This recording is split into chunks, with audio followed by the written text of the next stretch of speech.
Could you tell how they edited Peach to like kind of take a step back from her Oh yeah.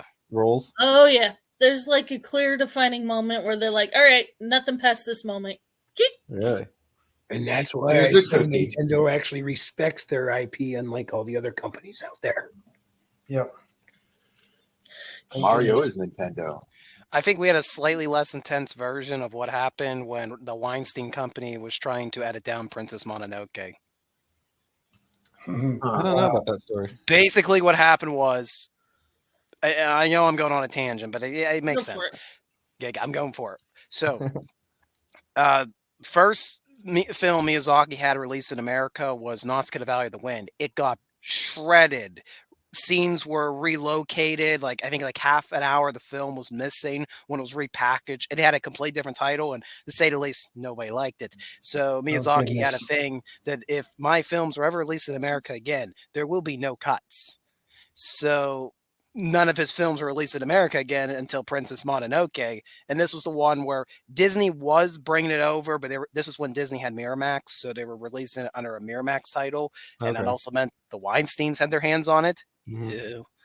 And so the Weinsteins they sent to Studio Ghibli, hey, we have a few suggestions to make this more digestible to American audiences. In response, in their mailbox, they got a complete katana with engraved in kanji on the blade, no cuts. So I have a feeling Nintendo did something similar to Illumination. Or I guess, would it be Illumination or Universal overall? I don't know who would have had influence on that. It definitely shows, though. I mean, I understand having to have, as much as I hate the girl boss stereotype, because you could have a total feminine, awesome woman still be a leader. But they went with the girl boss aspect, but then they explained in the movie why she was the girl boss. But then, as soon as she explained it, they undermined it. Her and Mario had their heart to heart. It just went off, like it disappeared. Well, they actually build up a reasonable reason to say, oh, she's able to do all this fighting maneuver stuff because she's been here for so many years, and I'm like, oh, okay, I'm willing to buy that. And then right afterwards, they go, oh yeah, no, I completely did this one training course in one day. I wish they would have cut that one. If they cut that one line out, it would have been perfect. So they basically did the live action Scooby Doo movie where they're like Daphne done like karate training over like the years. Pretty much. But then they said just one. But that was better. Line. Just one line. If they cut that out, it would have been perfect.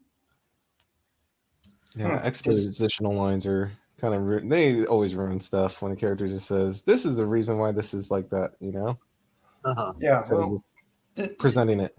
Apparently, that is one of the things is that she had become one of the playable characters in a number of the games, and I think even in one of the games you had to play different parts via different characters, and so it does sort of make sense that she would somewhat be a girl boss, but why they had to go into extra explanations and stuff that seems kind of silly.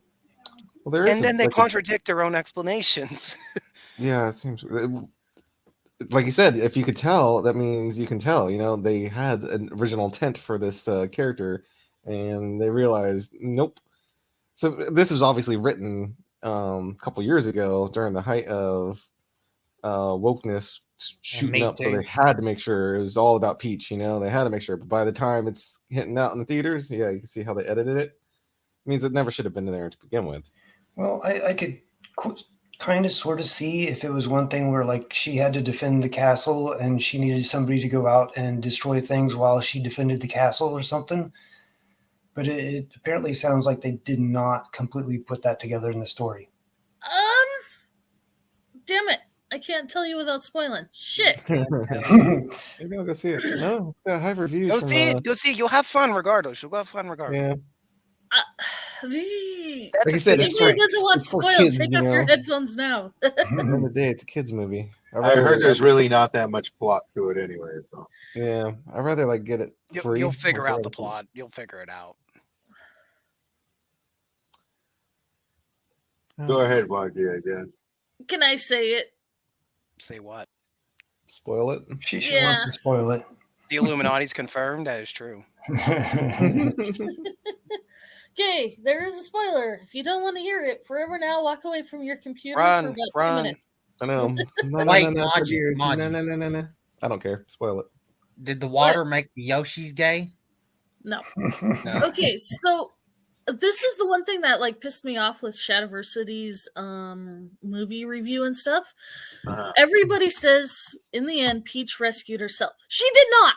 Actually, it was Captain Toad that saved Peach because he slipped a power-up flower in her bouquet. True.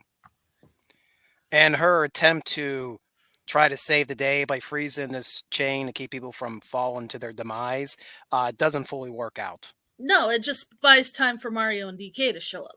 So technically, Peach is on the same playing field as Mario, but she does not save herself. It was her Captain Toad. Which, you've ever played a single Captain Toad game, you know he would do that because in the movie he promised her twice, swearing an oath that he would protect her at all costs. He kept his promise.